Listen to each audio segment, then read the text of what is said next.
하나님의 말씀 시편 37편 22절에서 28절, 22절부터 시작. 주의 복을 받은 자는 땅을 차지하고 주의 저주를 받은 자는 끊어지리로다. 여호와께서 사람의 걸음을 정하시고 그 길을 기뻐하시나니 저는 넘어지나 아주 엎드러지지 아니함은 여호와께서 손으로 붙드심이로다. 내가 어려서부터 늙기까지 의인이 버림을 당하거나 그 자손이 걸칙함을 보지 못하였도다. 저는 종일토록 은혜를 베풀고 꾸어주니 그 자손이 복을 받는도다. 악에서 떠나 선을 행하라. 그리하면 영영이 거리니 여호와께서 공의를 사랑하시고 그 성도를 버리지 아니하심이로다. 저희는 영영이 보호를 받으나 악인의 자손은 끊어지리로다. 아멘. 시편 37편 22절에서 28절 주의 복을 받은 자라는 제목으로 두 번째 은혜를 나누겠습니다. 오전 말씀을 통해서 내가 복받은 사람이라는 사실을 알게 됐습니까? 아, 나는 주의 복을 받은 자야. 그러면 내가 복받은 사람이라는 사실을 알 때 받을 복에 대해서도 기대하는 거예요. 결국 그 사람은 복을 받는 거예요. 만약에 내가 주의 복을 받은 사람이 아니라고 생각돼. 그러면 주님께 앞으로 복을 받을 게 기대가 될까요? 안 될까요? 안 된 거예요. 받아본 사람이 받을 것도 기대가 되는 거지, 받지도 않았는데 뭐 받을 걸 기대해라? 이게 될 문제가 아닙니다. 이게 기대하라고 해서 기대되는 게 아니에요. 내가 자연스럽게 기대하는 마음이 생겨요. 세상 그런 말 있잖아요. 고기도 먹어보셨나 보다. 진짜 먹어본 사람이 기대가 딱 되거든요. 아, 이거 맛있는 거야 이런 생각 들거든요. 먹어보지도 않았는데 무슨 기대가 있어. 안 먹어봤는데. 은혜도 받아본 사람이 은혜를 알고, 그죠? 기도응답도 받아본 사람이 기도응답을 아는 것처럼 내가 복받은 사람, 복을 받았어, 구원을 받았어. 그러면 아, 나 구원받은 거 보니까 하나님이 내 인생 책임지겠구나. 뭔가 하나님이 또 복을 주겠구나. 언제 주실지 모르지만 분명히 주겠구나. 이런 생각이 든다는 거죠. 그 사람 생각대로 기대한 대로 결국 복을 받습니다. 아멘. 나중에 복 받으면 서로 모른 척하지 않기. 그럼 서로 많이 베푸세요. 이렇게 간증도 많이 해주시고, 그랬으면 좋겠습니다. 자, 세 번째 메시지예요. 오늘 주의 복을 받은 자가 누군가? 받을 복을 아는 사람이 주의 복을 받은 자예요. 그 사람이 성도예요. 그러니까 나는 주의 복을 받았어, 나 구원받았어, 요것도 주의 복을 받은 자고, 그러니까 나는 앞으로 또 뭐 받을 거야? 복을 받을 거야. 하나님이 나를 반드시 복 주실 거야. 이걸 아는 사람이 성도이며 주의 복을 받은 자예요. 받을 복을 알고 있습니까? 알고 있죠? 모르실까봐, 제가 아는 분들은 괜찮은데 모르실까봐 오늘 4가지만 소개할게요. 도대체 항목이 뭐냐? 받을 복, 아니 뭐 건강의 복도 있고 뭐 물질의 복도 있고 형통의 복도 많잖아요. 근데 오늘 시편 37편에서 말씀하시는 4가지 중요한 복이 있어요. 이거는 여러분이 꼭 기억하시고 암송하시면 좋아요. 어떻게? 나는 이 복이 예정돼 있다. 이게 나한테 올 거야. 이게 마치 적금을 딱 들어놨으면 적금 타먹는 것처럼 이 복은 나에게 반드시 오게 될 거야. 어떤 복일까요? 성도라면 받을 복을 아는 게 중요해요. 성도가 받을 복은 무엇인가 살펴보겠습니다. 여러분, 동사무소나 어떤 행정복지센터 가면 내가 그 자격에 해당되면 좀 나라에서 혜택을 주는 걸 타먹을 수 있는 게 있어요. 근데 그거 알아야 타먹을까요? 모르면 못 타먹을까요? 알아야지 타먹는 거예요. 물론 몰라도 챙겨주는 경우도 있어요. 그런데 놓치는 경우도 있습니다. 사실 내가 알아서 신청을 빨리 해야 돼요. 그래야지 타먹을 수 있는 거예요. 아, 이게 나한테 오게 되는 게 맞는 거구나. 그래야지 타먹지. 마찬가지예요. 하나님 말씀에도 아, 하나님이 나에게 이런 복을 주시려고 하셨구나. 이걸 알아야지 타먹죠. 모르면 못 타먹는 거예요. 알려드리잖아요. 그래서 지금 성도가 받을 복은 무엇인가? 첫 번째, 한번 같이 읽어봅시다. 첫 번째, 시작. 버림받거나 망하지 않는 복이에요. 축복합니다. 절대 버림받지 않습니다. 절대 망하지 않아요. 버림받는다는 게 무슨 뜻이에요? 하나님께 버림받지 않는다는 거예요. 사람들한테는 버림받을 수 있습니다. 괜찮아요. 사람 관계에서는요, 버리기도 하고 버림받을 수도 있어요. 그럴 수 있습니다, 우리 인생이. 그러나 누구는 안 버린다는 거예요? 하나님은 우리를 버리지 않는다는 거예요. 그리고 절대로 하나님은 우리를 망하게 하지 않는다는 거예요. 이거 믿으셔야 돼요. 이게 우리가 받을 복입니다. 성도가 받을 복이 바로 이거예요. 버림받거나 망하지 않는 복. 시편 37편 28절에 하나님이 약속하셨어요. 같이 읽어볼게요. 시작. 여호와께서 공의를 사랑하시고 그 성도를 버리지 아니하심이로다. 저희는 영영이 보호를 받으나 악인의 자손은 끊어지리로다. 악인은 끊어지겠지만 의인은, 성도는, 주의 복을 받은 자들은, 여러분과 저는 어떻게 한다? 버리지 않는다. 하나님이 약속하셨어요. 이 약속 믿으세요. 어떤 분이, 저는 아버지가 저를 버렸습니다. 어렸을 때 저를 버렸어요. 걱정하지 마세요. 그래도 누구는 안 버린다는 거예요? 하나님은 안 버린다는 거예요. 절대 버리지 않아요. 근데 누구를 안 버린다는 거예요, 하나님은? 주의 복을 받은 자, 성도, 이 구원받은 성도를 안 버린다는 거예요. 믿으시기 바랍니다. 망한 게 뭐예요? 그러면 망한 거, 나 망했다, 망했다. 이 망한 게 뭐냐? 세상이랑 하나님 나라는 개념이 다릅니다. 세상에서는 망한 게 뭐예요? 뭐 일이 잘 안 풀리거나, 그죠? 뭘 다 잃어버렸거나, 다 까먹었거나, 이런 게 망한 거잖아요. 하나님 나라는 망한 게 뭘까요? 이건 뭘 까먹는 게 망하는 게 아니에요. 하나님 나라는 하나님께 내버려진 게 망한 거예요. 하나님께 끊어진 게 망한 거예요. 하나님과 단절된 게 망한 거예요. 그러면 이렇게 적용해 보세요. 세상적으로 너무나 잘 나가.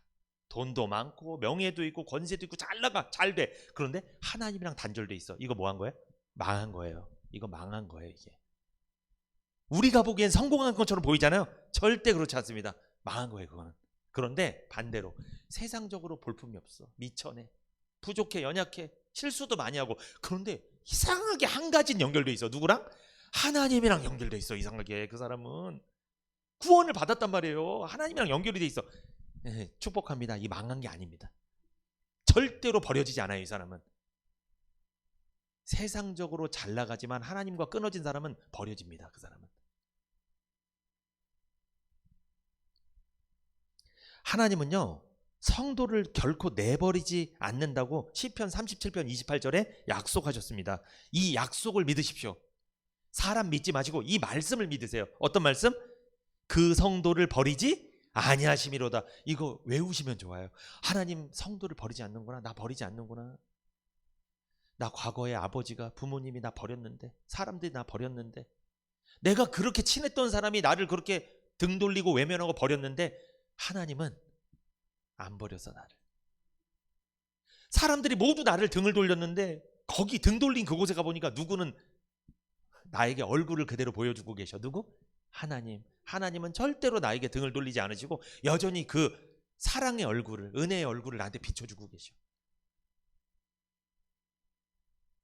여러분, 세상 모든 사람이 등 돌려도 한 분이 나를 쳐다보고 있으면 행복 아닙니까, 그게? 근데 그분이 누구예요? 하나님이에요. 이러면 행복한 거예요. 세상 모든 사람이 나를 쳐다봐, 나를 칭송해, 막 칭찬해, 인기가 많아. 근데 누가 등 돌렸어? 하나님이 등 돌렸으면 그건 망한 겁니다. 그 사람은 큰일 나는 거예요. 그 사람은. 성도는 절대로 망하지 않습니다. 앞날에 대해서 너무 불안해하지 마십시오. 이 약속 믿고 평안히 사세요. 불안하게 사지 마세요. 제가 다시 말씀드릴게요. 절대 안 망합니다. 절대 버려지지 않아요. 믿으세요. 하나님께서 성도를 버리지 않으시고 망하게 두지 않는 이유가 있어요. 왜 그럴까요? 성도가 하나님께 무엇인가 잘 보여서가 아니에요. 우리 잘 보인 거 있어요? 사실 없어요? 저만 봐도 잘 보인 게 없는 것 같아. 맨날 실수만 하고 죄만 짓고 나쁜 생각만 더 많이 하고, 좋은 생각보다는. 목사인 저도 그러는데 성도님들은 어떻겠습니까? 우리가 다 그렇게 살잖아요. 하나님께 잘한 것이 없습니다. 잘 보인 것도 없어요. 그런데 왜 하나님이 우리를 버리지 않고 망하지 않게 하느냐? 중요한 게 있어요. 성도 안에 하나님께서 무엇인가 담아주셨어요. 그게 뭘까요? 하나님이 뭔가 담아줬어. 자기 힘으로, 자기 능력으로. 복음입니다. 이 복음의 말씀을 담아준 거예요. 우리에게 믿어지게 한 거예요. 그것 때문에 우리를 망하게 안 해요. 우리를 안 버리는 거예요. 무엇 때문에? 복음 때문에, 말씀 때문에. 성도는 하나님께서 담아주신 복음이 마음속에 있습니다. 이 복음은 영생의 약속이죠. 성도 안에 복음이 있다는 건 영생의 약속이 있다는 거예요. 한마디로 내가 구원받았고 나는 영원히 살게 된다는 걸 알고 있다는 거예요. 이것 때문에 하나님 안 버리는 거예요. 이것 때문에 우리 안 망하는 거예요. 성도 안에 영생의 약속과 복음이 있기 때문에 하나님은 결코 성도를 버리지 않으시며 망하게 두지 않으시는 거예요. 우리가 이렇게 나름 평안하게 살 수 있는 이유는 왜 그럴까요? 우리 안에 복음 때문에 그래요. 복음 때문에. 이 말씀 때문에 평안히 사는 거예요. 하나님은 예수님을 통해 우리에게 영원한 생명을 주셨죠. 그래서 예수 믿는 사람은 누구나 영생을 누리는 거잖아요. 여러분 생각해 보세요. 부모님은 자녀에게 뭘 줬죠? 준 게 뭐예요? 부모님이 자녀에게 준 거. 많은 거 줬겠죠. 가장 중요한 게 뭡니까? 부모가 자녀에게 준 것 중에 가장 중요한 거. 생명입니다. 부모가 없었으면 자녀는 없는 거예요. 부모는 자녀에게 생명을 준 거예요. 부모의 생명이 자녀 안에 있기 때문에 부모는 자녀를 위해 목숨을 아끼지 않는 거예요. 끝까지 보살피는 거예요. 부모는 자녀를 버리지 않으며 망하게 두지 않습니다. 왜? 자기 안에 있는 생명을 나눠줬기 때문에. 우리 영의 아버지이신 하나님께서도 우리들에게 복음을 통해 영원한 생명을 우리에게 나눠주셨습니다. 그 영원한 생명을 받은 성도를 하나님께서는 귀히 여기시고 망하게 두지 않는 거예요. 버리지 않는 거예요. 그래서 여러분 이 구원의 확신이 너무나 중요한 거예요. 이것 때문에 우리 안 버리는 거예요. 우리가 무슨 교회를 열심히 다니고 뭐 헌금을 많이 하고 헌신을 열심히 하고 이것 때문에 안 버리는 게 아니에요. 여러분 잘 보세요. 헌금을 많이 하고 헌신을 많이 하고 예배를 많이 드려도 버려질 수도 있어요. 어떤 사람? 복음을 못 들은 사람, 율법주의에 빠져 있는 사람, 이상한 이단에 빠져 있는 사람들 열심히는 하는데 망하는 거예요. 그게 결국 열심히 했는데 망한 거예요. 하나님이 왜 우리를 안 망하게 하는지 이유 아셨죠? 우리가 뭔가 열심히 예배드리니까 안 망하게 하는 게 아니에요. 뭐 때문에? 복음 때문에. 이 말씀 때문에 그런 거예요. 고린도후서 4장 8절에서 10절 시작. 우리가 사방으로 우겨쌈을 당하여도 쌓이지 아니하며 답답한 일을 당하여도 낙심하지 아니하며 핍박을 받아도 버림받지 아니하며 거꾸러뜨림을 당하여도 망하지 아니하고 우리가 항상 예수 죽인 것을 몸에 짊어짐은 예수의 생명도 우리 몸에 나타나게 하려 함이라. 아멘. 이게 무슨 말씀이에요? 인생을 살면서 우리는 사면에서 닥치는 온갖 고통에 짓눌릴 때가 있습니다. 그런데 놀랍게도 우리는 움츠러들거나 쓰러지지도 않습니다. 너무도 어처구니 없는 일을 당할 때도 있지만 우리는 절망하거나 자포자기하지도 않습니다. 우리가 핍박을 받을 때에도 우리는 하나님께 버림받지 않습니다. 얻어맞고 넘어져도 다시 일어나서 달려갑니다. 우리는 예수님께서 세상에서 그러하셨던 것처럼 부단히 죽음에 우리는 직면하고 있어요. 어떤 죽음? 육신의 죽음에 직면하고 있고요. 영적으로도 이단이 거짓교리 이상한 말씀 갖고 우리를 죽이려고 합니다. 우리 영혼을 막 죽이려고 해요. 죽음의 위협에 우리는 직면하고 있죠. 그럼에도 우리는 날마다 다시 일어섭니다. 왜 그럴까요? 왜 일어서는 거예요? 복음 때문에 그래요. 우리에게 주신 그 말씀 때문에 일어나는 거예요. 그것 때문에 안 망하는 거예요. 여러분 인생이, 우리 교회가, 우리 가정이, 우리 사업이, 우리 자녀들이 안 망하는 이유가 뭐 때문에요? 복음 때문에 그래요. 여러분 지금 이 듣는 말씀 너무나 중요한 거예요. 이 시간이. 이것 때문에 안 망하게 하는 거예요. 이것 때문에 복 주는 거예요. 하나님이 왜 복을 주겠어요? 생각해 보세요. 가만히 생각해 보세요. 말씀 때문에 복 주는 거예요. 말씀으로 세상을 창조하셨습니다. 말씀으로 사람들을 만나 주십니다. 말씀으로 구원도 해 주십니다. 말씀으로 복도 주는 거예요? 말씀이 제일 중요해요. 그러니까 말씀을 소홀히 여기면 누굴 소홀히 여기는 거야? 하나님을 우습게 여기는 거예요. 그렇게 되면. 근데 말씀을 귀히 여기면 하나님을 존중해 드리는 거예요. 하나님이 기분이 좋죠. 당연히 기분이 좋죠. 당연히 복을 많이 받겠죠. 말씀을 귀히 여기는 만큼 사실 복을 많이 받아요. 근데 말씀을 우습게 여기는 만큼 세상에서 힘들 겁니다. 쉽지 않을 거예요, 인생이. 절대로 말씀을 우습게 여겨서는 안 돼요.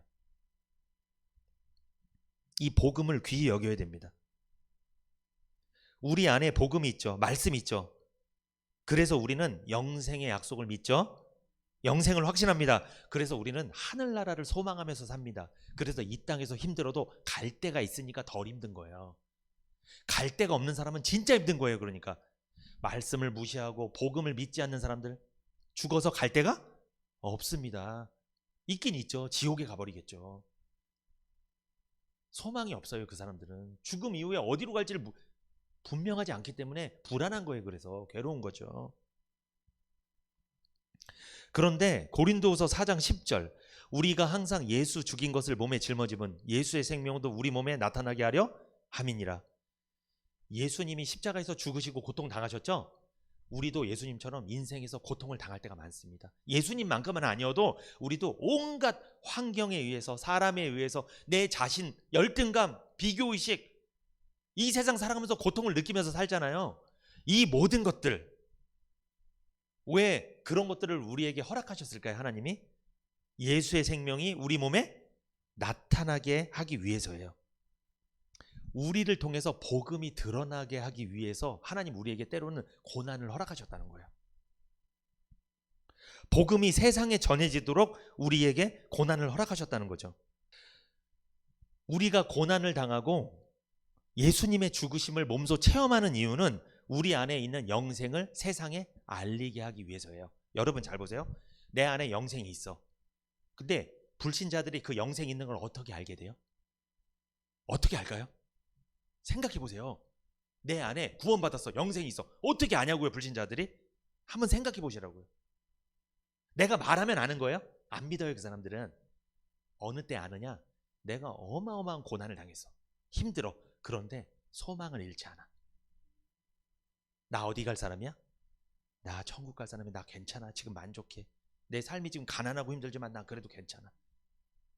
하나님 그런 분 아니야. 좋으신 하나님이야. 어려운데 입술의 고백은 긍정적이에요. 소망적이에요. 이 말을 하니까 불신자들이 이 사람한테 뭐가 있구나. 이 사람 세상 사람이랑 좀 다르구나. 소망이 있구나. 이 사람은 기대하는 게 있구나. 이래서 아는 거예요. 그 사람한테 영생이 있는 거를. 근데 영생이 있다고 이분 얘기하고 구원받았다고 얘기하는데 불신자는 똑같은 말을 해. 에이, 볼 거 없어. 인생 별거 없지 뭐. 그러면서 다 글렀어, 텄어 맨날 이런 말만 하고. 그렇게 말하는데 누가 그 사람한테 영생이 있는 줄 알겠냐고요. 세상 사람들이. 누가 아냐는 거예요. 맨날 부정적인 얘기만 하고 맨날 넋두리만 하고. 이 사람한테는 여러분 생각해 보세요. 부정적인 얘기, 넋두리, 욕만 하는 사람한테 영생이 있다는 걸 알까요? 모르게 될까요? 아유, 세상 사람보다 못났다, 모자르다, 어디 교회 다니는데 저래. 영생이 아니라 너나 잘하세요. 천당 아니라 분당이나 가세요. 그럴 거예요. 얼마나 우습게 여길 거 아니에요. 그러니까 여러분, 하나님이 우리에게 예수님이 당하신 죽음과 같은 극심한 고난을 허락하신 것은 우리에게 뭐가 있음을, 영생이 있음을, 구원받았음을 알려주려고, 사람들한테 드러내게 하려고. 이게 하나님의 섭리가 있는 거예요. 그러니까 삶이 좀 어려우시더라도 잘 견디세요. 원망 불평하면 안 돼요. 절대로. 그럼 불신자가 전도가 안 돼요. 그러면 에이, 나나 똑같네. 나나 저 사람이나 똑같지 뭐.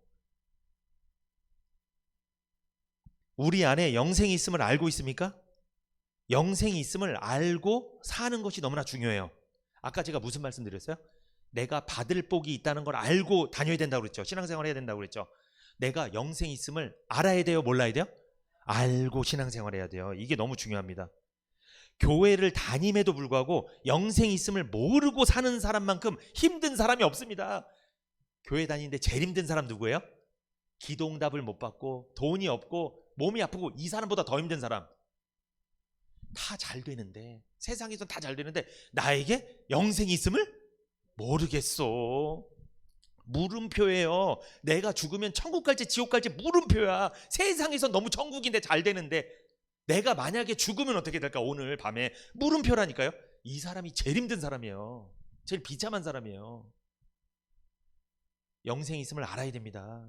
알아야지 영생도 누리죠. 요한일서 5장 13절 같이 읽어봅니다. 요한일서 5장 13절 시작. 내가 하나님의 아들의 이름을 믿는 너희에게 이것을 쓴 것은 너희로 하여금 너희에게 영생이 있음을 알게 하려 함이라. 하나님의 아들의 이름 누구예요? 예수님이잖아요. 내가 예수님을 믿는 너희에게, 구원받은 너희에게, 주의 복을 받은 너희에게 이것을 쓴 것은, 성경책을 쓴 것은 너희에게 영생이 있음을 알게 하려 합니다. 왜? 하도 영생이 있는 줄 모르고 교회를 다니니까, 그냥 다니니까. 영생이 있음을 알게 하기 위해서 성경을 기록하셨대요. 그러므로 성경을 읽으면 뭘 확신해야 돼요? 영생을 확신해야 돼요. 구원 받아야 되는 게 맞아요. 성경을 봤다면. 그게 정상적인 거라는 거죠. 우리에게 성경이 주어진 이유가 영생이 있음을 알게 하기 위해서라고 말씀하는 거죠. 그러면 우리가 언제 영생이 있음을 알게 될까요? 언제? 그냥 교회를 다니면 알게 되는 거예요? 아닙니다. 무엇을 들을 때? 복음을 들을 때. 이 구원의 말씀, 약속의 말씀을 들을 때, 아, 나한테 영생이 있구나, 이거 알게 되는 거예요. 복음을 들어야만 내 안에 영생이 있음을 알게 됩니다. 복음을 듣지 않으면 내 안에 영생이 있음을 모릅니다. 그냥 교회를 왔다 갔다 하는 거죠. 성경에는 복음이 기록되어 있죠. 복음은 약속의 말씀이라고 말하기도 합니다. 성경에는 예수님을 통해 영생을 얻게 해주겠다는 하나님의 약속이 기록되어 있다는 거예요. 그러므로 여러분과 제가 성경을 봤다면 반드시 영생을 확신하고 있어야 돼요. 그게 정상적인 거라고 말씀드렸습니다. 요한복음 5장 39절 읽어봅니다. 요한복음 5장 39절 시작. 너희가 성경에서 영생을 얻는 줄 생각하고 성경을 상고하거니와 이 성경이 곧 내게 대하여 증거하는 것이로다. 세상에 많은 사람들이, 역사적으로 수많은 사람들이 성경을 깊이 연구했습니다. 성경을 달달달 외웠습니다. 그런데 왜 공부한 거예요? 성경을? 왜 연구한 거예요? 성경에서 영생을 얻는 줄 생각은 하고 있었다는 거예요. 그런데 생각은 하고 있는데 영생을 받았다, 못 받은 사람이 많다? 못 받은 사람이 많다. 왜? 이 성경이 곧 누구에 대해서? 예수님에 대해서. 내게 대하여 증거하는, 이 내는 예수님을 말하는 거거든요. 이 요한복음 5장 39절이 예수님의 말씀이거든요. 그러니까 성경을 통해 누구를 발견해야 돼요? 예수님을 발견한 사람, 그 사람이 영생을 얻게 될 거라는 거예요. 그런데 성경을 보는데 율법만 발견해. 내가 뭐 해라 하지 마라 맨날 그런 것만 봐. 그 사람은 예수를 못 본 거예요. 그 사람은 영생을 못 받는 거죠. 성경을 보면 예수님을 발견해야 되죠. 왜 그러냐면 요한일서 2장 25절 시작. 그가 우리에게 약속하신 약속이 이것이니 곧 영원한 생명이니라. 아멘. 성경에 예수님을 발견하도록 하나님이 기록하셨잖아요. 그래서 성경을 쭉 보면 예수님을 발견해야 되는데, 그 예수님을 발견했으면 그 예수님 안에는 무엇이 있냐? 영원한 생명이 약속돼 있어요. 예수님을 믿으면 영생을 얻을 거다.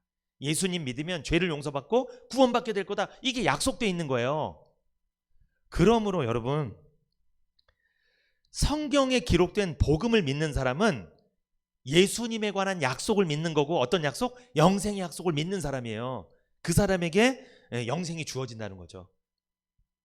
영생이 있음을 알고 다니셔야 됩니다. 이게 똑같은 말이 뭐예요? 예수를 믿고 다녀야 돼요. 복음을 믿고 다니라는 거예요. 그냥 다니는 것이 아니라. 고린도후서 4장 7절 읽어봅니다. 시작.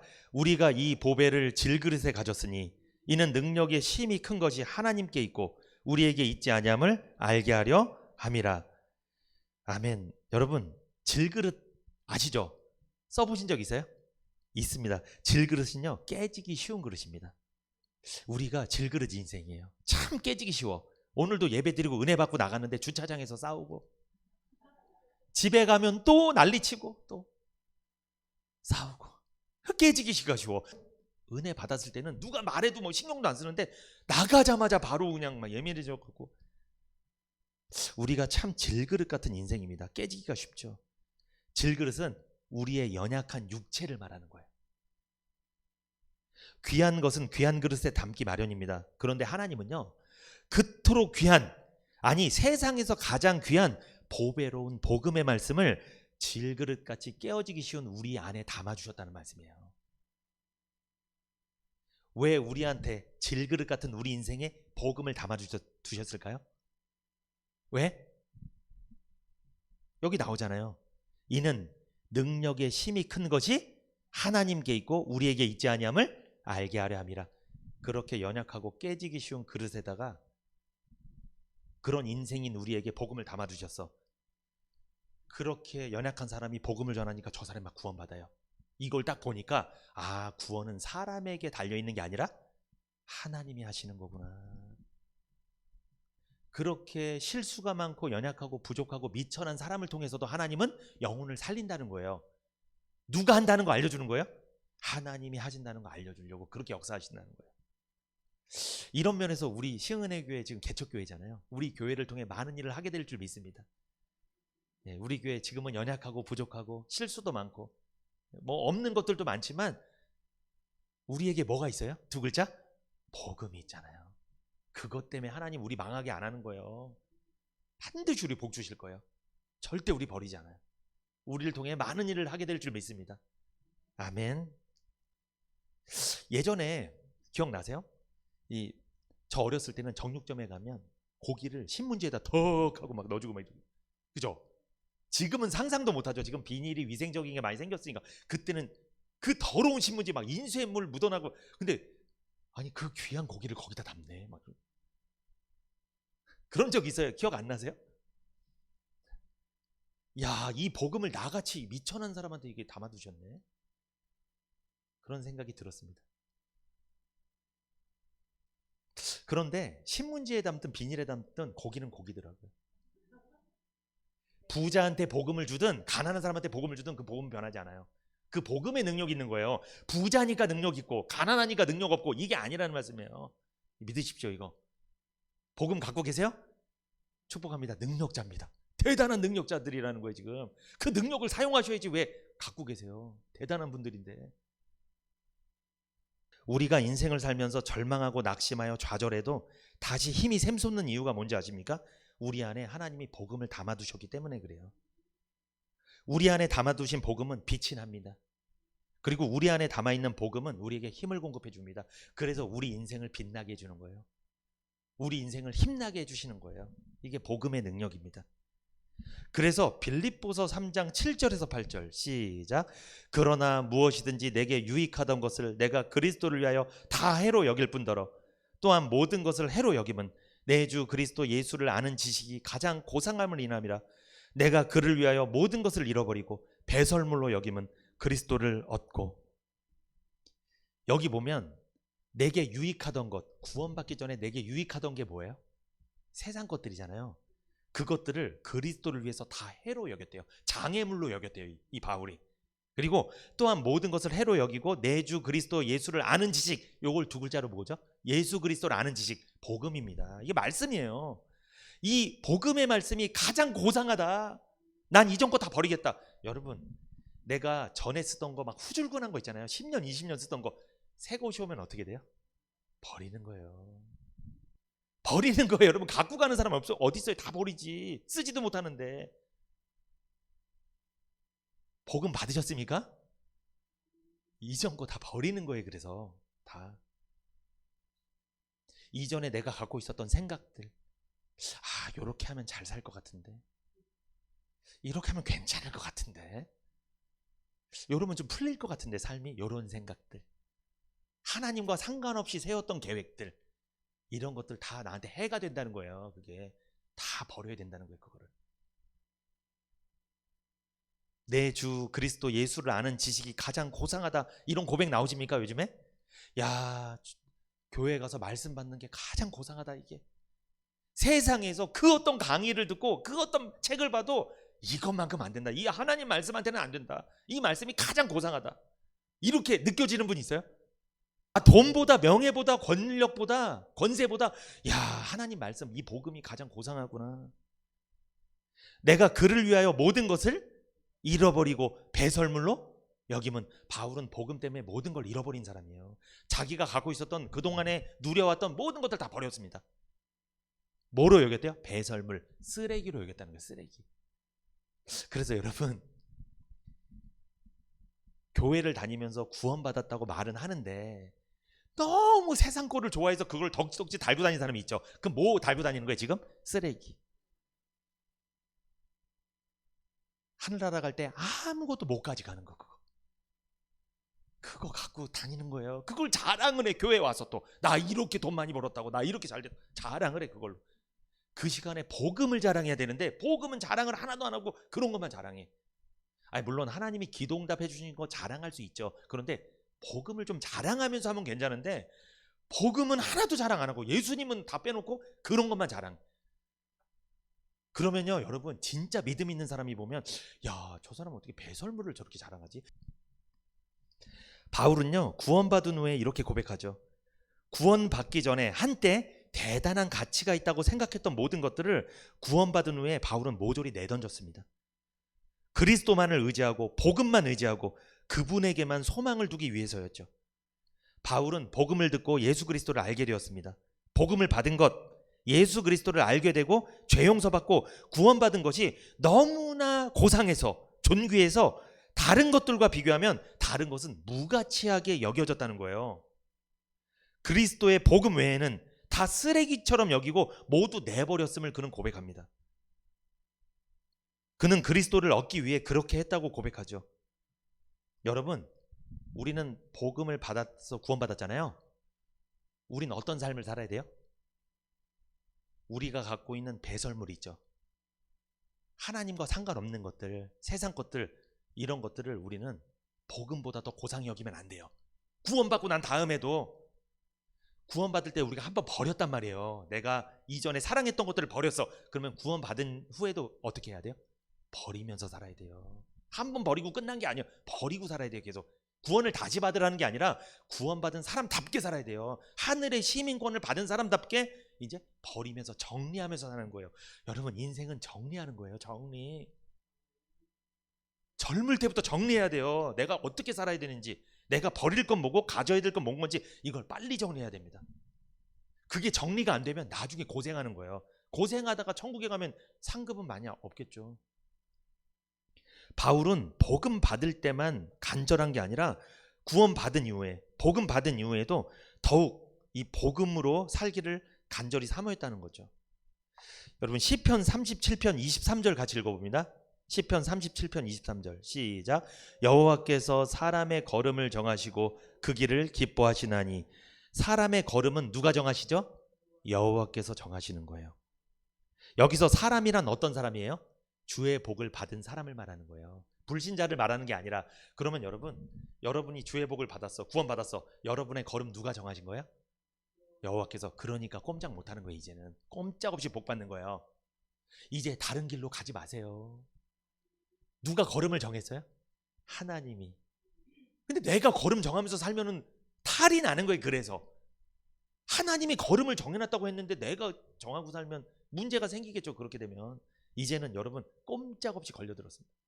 여호와께서 걸음을 정하셨어요. 의인은, 구원받은 사람은 하나님께서 그의 걸음을 정하신다고 말씀하신 거예요. 그래서 하나님께 자신의 걸음을 맡기셔야 됩니다. 여호와께 인생을 맡기셔야 돼요. 시편 37편 24절 시작. 저는 넘어지나 아주 엎드러지지 아니함은 여호와께서 손으로 붙드심이로다. 여러분, 이 말씀을 보니까 넘어질 수 있다는 거예요. 주의 복을 받은 자, 그리고 앞으로 복을 받을 자도 살면서 넘어질 수 있다. 이것을 인정해야 됩니다. 예수님 믿으면 만사형통합니까? 이거 맞는 말이에요? 틀린 말이에요? 틀린 말이에요. 이건 사실. 그런데 맞는 말이기도 해요. 어떤 면에서 틀리냐면 세상 사람의 개념으로 보면 틀린 거예요. 다 잘 되진 않거든요. 근데 하나님의 개념으로 보면 예수 믿으면 만사형통하는 줄 믿습니다. 이게 무슨 뜻이에요? 내가 세상 사람들이 보기엔 안 좋은 일을 당했는데 그것 때문에 힘들어서 교회로 오게 됐어. 그것 때문에 내가 복음을 듣고 구원받게 돼서. 만약에 그 힘든 일이 없으면 난 교회에 왔어요? 안 왔어요? 안 와요. 안 옵니다. 힘든 일이 아니었다는 거예요. 그것 때문에 내가 하나님 만났다는 거예요. 그런 면에서 볼 때 만사형통이에요. 근데 세상적 개념으로 보면 힘든 일은 망한 거고 잘 되는 일만 좋은 거라고 생각하잖아요, 세상 사람들은. 우린 그렇게 생각해서는 안 된다는 거예요.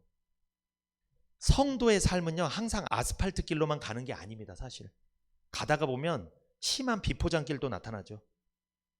이게 비가 많이 와서 흙탕물이 된 길을 만날 때도 있죠. 이 길이 안 보여서 산속 같은 길을 인생에 만날 때도 있습니다. 그래서 넘어지나라고 말씀한 거예요. 저는 넘어질 수 있어요. 세상 사람들이 보기에 정말 망하는 것처럼 보일 수도 있어요. 막 걸어가다가 넘어지고 다치고 막 앞이 안 보이고 이럴 수 있다는 거예요. 누가? 구원받은 사람들이 그럴 수 있다는 거예요. 그러나 아주 중요한 말씀이 뒤에 따라오죠. 어떤 것? 여러분, 넘어지는 게 중요한 게 아니에요. 뭐다? 여호와께서 손으로 붙드시는 게 중요한 거예요. 여호와께서 손으로 붙드신다는 건 무슨 말씀이에요? 여호와는 어떻게 붙잡아 주시죠? 우리를? 말씀으로, 복음으로. 항상 복음의 말씀을 전달하는 사람을 통해서 전해줘서 그 말씀으로 나를 붙잡아 주시는 거예요. 나에게 믿음이 생기게 만든다는 거예요. 그래서 우리가 붙잡혀 사는 거예요. 우리가 아주 엎드러지지 아니함은 넘어질 수 있지만 아주 넘어져 일어설 수 없게 하시지는 않는다는 거예요.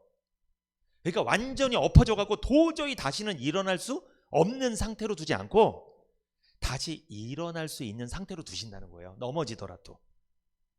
그러니까 이게 무슨 말씀이냐? 의인은요, 완전히 실패하지 않아요. 조금 실패할 수 있어요. 근데 완전히 바닥까지 가지는 않는다는 거예요. 다시 회복할 수 있는 능력까지는 놔두시는 거예요, 하나님이. 시험을 주시더라도 견딜 수 있는 시험을 주신다는 거예요, 하나님이. 네. 우리를 망가뜨리면서 시험 주시는 분이 아니라는 거예요. 그러므로 의인이 완전히 실패하는 일은 없습니다. 궁극적으로 반드시 성공합니다. 반드시 복을 받습니다. 왜 궁극적으로 복을 받게 될까요? 여호와께서 손으로 붙드시기 때문이죠. 내 안에 담겨있는 복음 때문에 하나님 붙들어 주시는 거예요. 잡아주시는 거예요. 그 복음으로 붙잡아 주시는 거예요. 하나님은 언제나 성도들을 복음으로, 말씀으로 굳게 붙잡고 계십니다. 다윗은 자신의 일생을 돌아봤습니다. 정말 많이도 넘어진 인생이었습니다. 누구 때문에 넘어졌어요? 사울 때문에도 넘어지고, 주변에 믿었던 사람들이 배신하니까 그것 때문에 넘어지기도 하고, 자신의 아내가 자기를 막 비난하기를 하지 않나, 막 별 사람을 통해 다 넘어지고 그런 인생을 살았는데, 그때마다 다윗은 여호와께서 손으로 붙잡아 주심을 경험했다는 거예요. 위기 때마다 하나님께서 붙잡아 주셔서 그 위기를 탈출했다는 고백을 지금 하고 있는 거예요. 이 시편 37편은요, 다윗의 자서전이 아니에요. 자서전이 뭐예요? 자기가 무슨 업적을 남겼다고 자랑하는 거잖아요. 그게 아니에요. 이건 자서전이 아니라 그의 신앙 고백입니다. 자기가 이런 은혜를 받고 평생 살았다는 걸 고백한 거예요. 나는 어떤지 생각해 보십시오. 내 안에 담겨있는 복음을 가장 귀하게 여기고 살고 있습니까? 두 번째 복, 시작. 영영이 보호를 받는 복입니다. 시편 37편 28절에 보면 여호와께서 공의를 사랑하시고 그 성도를 버리지 아니하심이로다. 저희는 영영이 보호를 받으나. 영영이 보호를 받는 복이에요. 성도는 영원히 하나님의 보호를 받는다는 거예요. 영원히 하나님의 도우심을 받는다는 거예요. 여러분, 부모님은요, 자녀를 영원히 도울 수 있어요? 못 도와요? 살아 계실 때만 도와주시는 거예요. 영원히 못 도와요. 그러나 우리 영의 아버지이신, 영의 부모님이신 하나님은 우리를 영원히 도와주시는 거예요. 왜? 그분은 죽지 않습니다. 그분은 영원히 살아 계십니다. 그래서 우리를 돕는 거예요, 계속. 성도는요, 하나님에게서 끊어지지 않는 복을 받은 사람이 있죠. 성도 안에 담겨있는 복음 때문에, 영생의 약속 때문에 하나님께 끊어지지 않은 것입니다. 시편 37편 28절 시작. 여호와께서 공의를 사랑하시고 그 성도를 버리지 아니하심이로다. 저희는 영영이 보호를 받으나 악인의 자손은 끊어지리로다. 여러분, 여기서 악인은 누굴 말하는 거예요? 세상에서 도덕적인 악인 말하는 거예요? 복음을 안 믿는 사람 말하는 거예요? 복음을 안 믿는 사람, 하나님이 복음을 넣어주지 않은 사람, 아직 믿음이 생기지 않은 사람은 사실 악인이에요. 그렇게 살다가 하나님한테 끊어지는 거예요. 하나님에게서. 그게 망하는 거죠.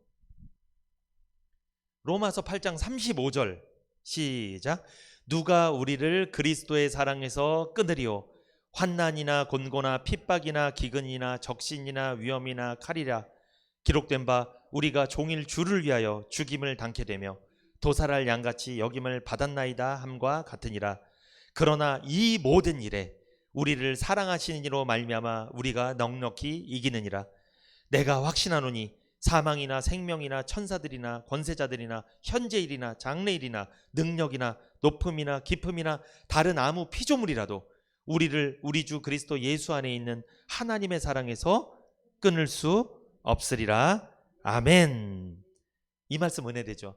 우리를 우리 주 그리스도 예수 안에 있는 하나님의 사랑에서 끊을 수 없다. 왜 못 끊을까요? 우리 안에 뭘 담아두셔서? 복음을, 말씀을 못 끊는 거예요. 약속을 주셨기 때문에 하나님 그 약속을 지켜야 되기 때문에 못 끊는 거예요. 그게 하나님은 약속을 반드시 지키니까.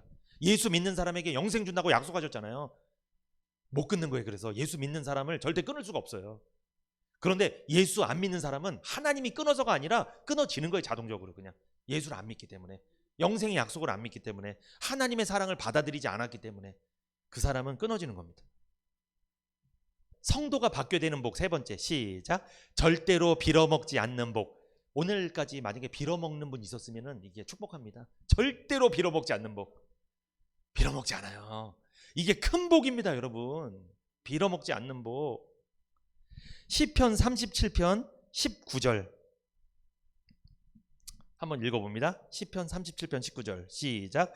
저희는 환난 때에 부끄럽지 아니하며 기근의 날에도 풍족하려니와. 아멘. 자, 기근의 날에도 풍족하려니와. 주의 복을 받은 자, 성도는요, 기근 시에도 풍족하게 한다는 말씀이에요. 여러분, 영육간에 기근의 때가 올 수가 있어요. 그런데 하나님은요, 영적으로나 육적으로 풍족한 삶을 살게 하신다고 시편 37편 19절에 약속하신 거예요.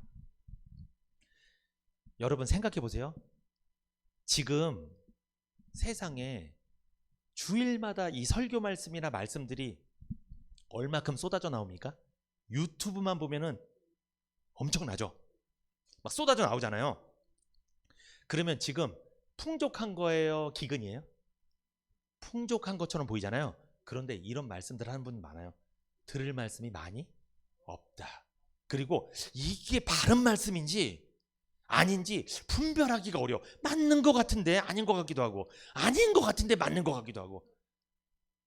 장난 아닙니다. 이게 정신없어요 정말. 그리고 이단들도 와갖고 아주 멋있게 이거 영상을 만들어갖고 정통보다 더 멋있게 만들어놔. 그걸 몇십만이 막 듣고 있어요. 이게 어처구니가 없는 게, 이단들이 들으면 그렇다 쳐요. 근데 기존교회 사람들이 막 들어. 정상인 사람들이 이단인데, 이단이라고 말했는데도 듣는 거예요. 그게. 와, 대단합니다 여러분. 지금은요 복음의 말씀이 쏟아지고 있다고 생각이 들긴 합니다. 말씀이 막 쏟아집니다. 그런데 복음의 말씀이 희미하고 인본주의나 세상 철학, 이단의 거짓 교리가 복음이랑 섞여 있는 말씀들이 많아요. 혼합된 말씀이 난무하는 영적인 기근의 때입니다. 말씀은 넘쳐나지만 내 영혼을 배부르게 하고 만족해 하는 이 말씀이 드물어요. 영적인 가뭄이에요. 이게 무슨 뜻이냐? 여러분, 이단이 말하는 거짓 교리는 들으면 만족이 없어요 사실은. 그런데 이단은 아닌 것 같은데 맞는 말 하는 것 같은데 또 보니까 틀린 말을 하는 것 같아. 이게 섞여 있으면 나한테 참 만족을 줄까요? 못 줄까요? 못 줘요. 그것도 섞여 있어도 안 되는 거예요. 복음은 순수해야 돼요. 하나님 말씀에 기록된 대로 정확히 전해야 돼요. 이상하게 편집을 하거나 이상하게 해석을 해서 전하면 반드시 만족을 못 누려요. 그게 영적인 가뭄입니다. 기근이에요.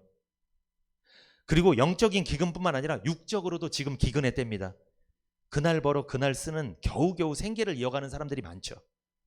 월급이 오르는 속도보다 물가가 오르는 속도가 빠르죠. 살기 힘들다고 아우성입니다. 마치 온 나라가 지금 경기가 안 좋으니 살기가 힘드니 막 이런 말 쏟아져 나오잖아요. 여러분, 온 나라에 가뭄이 들었을 때 하나님은 야곱의 가족들을 고센 땅으로 이주시켰죠. 거기서 야곱의 가족들, 이스라엘 백성들은 기근이에요. 풍족하게 살았어요. 온 나라가 다 먹을 거를 꾸러 다녔는데 애굽으로, 그 사람들은 애굽의 가장 비옥한 땅을 차지했잖아요. 거기서 풍족하게 살았다는 거예요. 이처럼 하나님은 육적인 기근의 때에도 성도들을 풍족한 삶을 살게 해주겠다고 약속한 거예요. 이거 믿으셔야 돼요. 영적으로도 말씀으로 풍족한 삶을 살고, 복음으로, 육적으로도 필요한 모든 것들을 공급해 주셔서 풍족한 삶을 살게 해준다는 약속입니다. 그게 시편 37편 19절 기근의 날에도 풍족하려니와 이 말씀이에요. 사르밧 과부는요, 기근의 때에도 그의 집에 가루와 기름이 떨어지지 아니었어요. 풍족하게 먹고 살았어요. 남편도 없는 그 과부가 말이에요. 옆에 남편 있는 부인들이 놀랐을 것 같아요. 저 집은 왜 이렇게 먹고 살 게 많나? 왜 그런 줄 아세요? 주의 종이 전하는 말씀을 믿었어요. 말씀이 그 사르밧 과부의 마음속에 딱 임했어. 믿어졌어. 그러니까 하나님이 영적인 것도 채워주지만, 은혜도 채워주지만, 모두 채워준다? 삶의 것도 다 채워주는 거예요. 너희는 그의 나라와 그의 의를 구하라. 이 모든 것에 너희에게 더하시리라. 영적인 게 채워지면 육적인 건 따라오게 돼 있습니다. 바늘이 가는데 실이 가겠죠. 이 영적인 걸 먼저 채우세요. 시편 37편 26절 시작. 저는 종일토록 은혜를 베풀고 꾸어주니 그 자손이 복을 받는도다. 주의 복을 받은 자는 은혜를 베풀고 꾸어주는 삶을 삽니다. 주의 복을 받은 자는 절대로 빌어먹지 않습니다. 오히려 종일토록 은혜를 베풀고 꾸어주는 삶을 삽니다. 영적으로 풍족해서 복음의 말씀을 사람들에게 전해주고 은혜를 베풀어요. 복음의 말씀을 꾸어주는 삶을 살죠.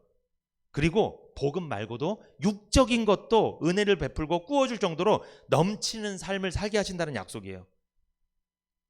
그리고 은혜를 베풀고 꾸어주는 삶을 사니까 누구까지 복을 받는다? 그 자손까지 잘 되게 하신다고 하나님 약속하셨어요. 자손의 복이죠. 자손이 잘 되는 복. 그러므로 지금 당장 세상의 악인들이 더 잘 사는 것 같고, 그래서 내가 억울한 생각이 들고, 그 악인들로부터 억울한 일을 당해. 그 사람들이 우리를 조롱해. 니들 예수 믿는데 뭐 하는 거냐? 도대체 왜 이 모양으로 사냐? 이런 말을 들을 때 여러분 화가 날 수 있습니다. 낙심될 수도 있어요. 그러나 불평하지 말고 소망 가운데 살으셔야 돼요. 왜냐하면 여러분, 하나님은 왜 악인을 허용하셨을까요? 왜 우리 주변에 악인들을 두셨을까요? 그 악인들을 통해 의인을 연단시키기 위해서, 훈련시키기 위함이에요. 여러분, 악인이 있으니까 의인들은 누구를 의지해요? 하나님 의지합니다. 그래서 하나님의 살아계심과 그 능력을 맛보게 되는 거예요. 시편 37편 5절에서 6절 시작. 너의 길을 여호와께 맡기라. 저를 의지하면 저가 이루시고 내 의를 빛같이 나타내시며 내 공의를 정오의 빛같이 하시리로다. 아멘. 너의 길을 여호와께 맡기라는 거예요. 그러니까 악인들이 날 괴롭힐 때 따지지 마세요. 가서 막 반응하지 마세요. 막 그거를 막 해결하려고 하지 마세요. 누구한테 맡겨라? 내 인생을 여호와께 맡기는 것처럼 그 모든 일, 억울한 일도 누구한테? 여호와께 맡기세요.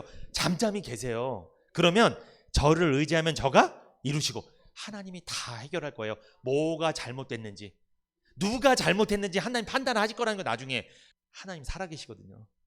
다 보고 있어요. 그러니까 너희가 심판하지 말라는 거예요. 하나님이 정리할 거니까.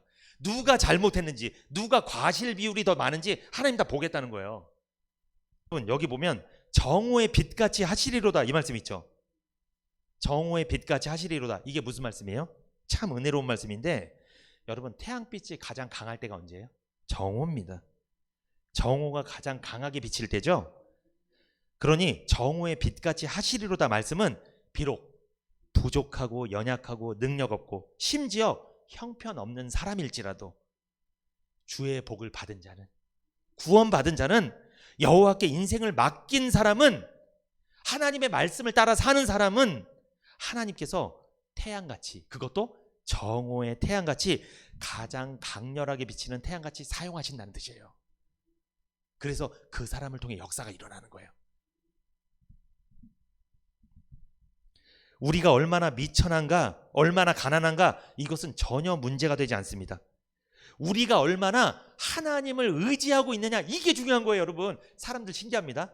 사람들 신앙생활하면서 제일 관심이 뭐예요? 내가 얼마나 돈이 많냐, 얼마나 직분이 높냐, 얼마나 잘 나가냐, 요게 관심 많아요. 근데 이건 관심 없어요. 하나님 말씀에 얼마나 내 인생을 맡겼냐, 하나님 말씀 순종하냐, 이거 관심 없어요. 사실 내가 얼마나 하나님 말씀 의지하냐, 이거 관심 없어요. 전부 다 겉사람에 관련된 거, 이 겉에 관련된 거, 이 세상에 관련된 것만 관심 많아요. 잘못된 거예요, 이거. 여러분, 세상적으로 못났어도 괜찮아요. 정오의 태양같이 사용하신대요. 정오의 태양이면 어때요? 강렬하죠? 그 사람이 영향력이 많다는 거예요. 그래서 교회에서 영향력 강한 사람 누구예요? 믿음 좋은 사람, 하나님 말씀 의지하는 사람. 이 사람이 가난하더라도 쓰임을 많이 받는 거예요. 그 사람을 통해 많은 사람이 살아나는 거예요. 영향력을 미치는 거예요. 이게 정오의 태양입니다. 여러분, 정오의 태양처럼 살아가시기를 축복합니다. 아무리 강하고 능력 있는 부유한 사람이라도 하나님 말씀을 따라가지 않고 여호와께 인생을 맡기지 않으면, 하나님을 의지하지 않으면, 그런 사람은 미천한 사람보다 우선은 빛나 보일 수 있지만 결국에는 여호와께 인생을 맡긴 그 미천한 사람보다 못하게 될 거라는 거예요. 그 사람이 정오의 태양같이 빛을 때 그 사람은 쭈그러들어 있을 거라는 거예요. 어디 그림자인데서 이러고 있을 거라는 거예요. 성도라면 하나님께 앞날을 맡겨야 됩니다. 하나님을 믿고 살아야 됩니다. 성도는 절대로 빌어먹지 않습니다. 하나님께서 성도에게 필요한 모든 것을 다 이루어 주실 것입니다. 성도는 어떻게 살아가야 할지 걱정하며 사는 사람이 아닙니다. 성도는 여호와께 인생을 맡겼기 때문이죠. 악인으로부터 억울한 일 당했어요? 악인에게 반응하지 마십시오. 하나님께 반응하십시오. 하나님께 기도하시고 하나님께 의지하십시오. 성도들은 그 억울함을 하나님께 맡기며 기도할 때 하나님은 그냥 두시고 보고만 계시지 않습니다. 반드시 결과를 오게 하신다는 거예요. 계산하신다는 거예요. 이것이 하나님의 공의입니다. 하나님은 정오의 빛같이 강력하게 드러내실 것입니다. 내 의를 빛같이 나타내실 거예요. 그러므로 우리가 공의를 드러낼 필요 없어요. 하나님이 때가 되면 누가 옳은지 잘못했는지, 누가 맞는지 다 드러낼 거예요. 정오의 태양이 비치는 것처럼 꼼짝없이 다 비추게 되는 거예요. 그러니까 다 망신당하게 될 거예요. 그때 되면 다. 그러니까 서로 너무 잘못하지 말고 사세요. 너무 막 이상한 짓 하고 막 거짓말하고 이간질하고 이렇게 살지 마세요. 다 나중에 다 들켜요. 다. 그게 그렇게 살면 안 돼요. 절대로. 마지막입니다. 번성케 하고 번성케 되는 복을 주셨어요. 히브리서 6장 14절 읽고 마치겠습니다. 여러분 한번 읽어보세요. 히브리서 6장 14절에서 15절 시작. 가라사대 내가 반드시 너를 복주고 복주며 너를 번성케 하고 번성케 하리라 하셨더니 저가 이같이 오래 참아 약속을 받았느니라. 하나님께서 성도를 번성케 하신다고 약속하셨어요. 이 약속을 믿음으로 받으십시오. 아브라함은 100세 때 자녀를 낳습니다. 불가능한 상황에서 자녀를 낳은 거예요. 하나님이 복 주신다고 약속했는데 내 상황을 보니까 이게 말이 안 맞는 것 같아. 안 될 것 같아. 그때 의심하지 마시고 믿으시기 바랍니다. 15절에 뭐라고 해요? 저가 이같이 오래 참아 약속을 받았느니라. 아브라함은 75살에 약속받고 25년 만에 자식을 낳았습니다. 약속받은 지 몇 년 되셨어요? 아브라함도 25년 걸렸으니까 여러분 좀 기다려보세요. 반드시 하나님께서 번성케 하실 줄 믿습니다. 성도는요, 복받을 사람으로 택함받은 사람이고, 그래서 반드시 복받고 잘 될 사람이고, 복받을 수밖에 없는 사람입니다. 남은 인생 받을 복이 무엇인지 오늘 4가지 말씀드렸죠? 이것을 꼭 기억하시고 확신 가지시고 기대하며 소망 가운데 살아가시기를 축복합니다.